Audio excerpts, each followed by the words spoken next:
दोस्तों नमस्कार। नीतीश कुमार की पार्टी जेडीयू अब बीजेपी से रिश्ता तोड़ते हुए दिखाई दे रही है, जिसे लेकर न्यूज 24 ने भी खबर सामने रखा है। इसी के साथ विपक्ष भी इस मुद्दे को लेकर सवाल उठाता हुआ दिखाई दे रहा है। दरअसल अगर बात की जाए, अब नीतीश कुमार की पार्टी के नेता विधायक अगर बात की जाए विपक्ष में बैठेंगे। ये बात है मणिपुर की अगर दोस्तों बात की जाए, पिछले 2 साल से मणिपुर जलता हुआ दिखाई दे रहा है। इसे लेकर ना ही गोदी मीडिया पत्रकार ज्यादा एक्टिव हैं, बाहर जाते हुए दिखाई दे रहे हैं, लेकिन मणिपुर जाते हुए नहीं दिखाई दे रहे हैं। इस बीच ये खबर सामने आते हुए दिखाई दे रही कि जेडीयू के विधायक अब विपक्ष में बैठेंगे, ना कि बीजेपी के साथ बैठेंगे। हालांकि इससे बीजेपी को कोई फर्क नहीं पड़ने वाला, क्योंकि मणिपुर में अगर बात की जाए बीजेपी के पास अकेले 37 सीट्स है। इसी के साथ अगर बात की जाए, जेडीयू के पास पहले 6 सीटें थी, जिसमें से 5 विधायक जेडीयू के बीजेपी में शामिल हो गए, यानी कि बीजेपी ज्वाइन कर लिया।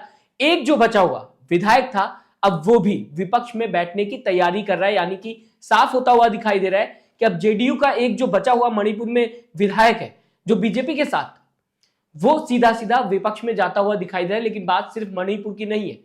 अगर बात की जाए नीतीश कुमार की, तो हम सबको नीतीश कुमार का नेचर पता है, पूरी गोदी मीडिया को पता है, बीजेपी को पता है, विपक्ष को पता है कि नीतीश कुमार कभी भी पलट सकते हैं।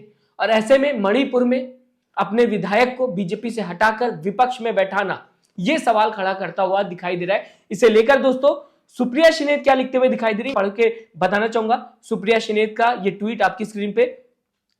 मणिपुर में बीजेपी और पीएम मोदी के पाप का घड़ा भर चुका है और इसका एहसास मोदी के घटक दलों को भी हो गया है। नीतीश कुमार की जेडीयू ने मणिपुर में बीजेपी से समर्थन वापस ले लिया। इससे पहले संगमा की पार्टी ने भी ऐसा किया था।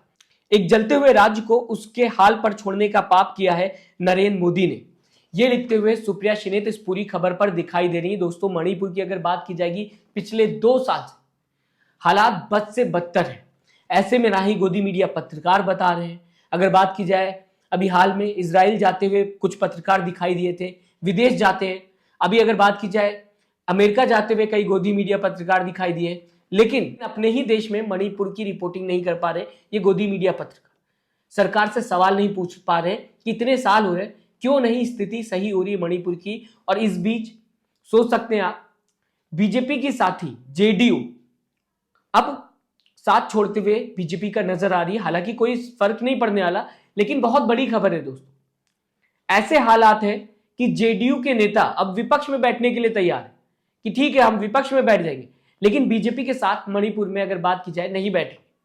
तो हालात क्या होंगे इससे अंदाजा लगाया जा सकता है, जो कि खबर सामने आते हुए दिखाई दे रही है। क्या इसके बाद भी गोदी मीडिया पत्रकार मणिपुर को लेकर खबर बताएंगे, जो कि पूरी तरीके से गायब दिखाई देती है। रिलीजियस डिबेट हो जाती है, धर्म पर बात हो जाती है, लेकिन जो मणिपुर पिछले 2 साल से लगातार आग में जल रहा है, उसे लेकर कब गोदी मीडिया बात करेगी। मैं चाहूंगा आप अपनी राय जरूर दीजिएगा इस पूरी खबर को लेकर दोस्तों। साथ ही साथ सब्सक्राइब का बटन और लाइक के बटन को दबाना मत भूलिएगा। अपना दोस्तों ख्याल रखिएगा।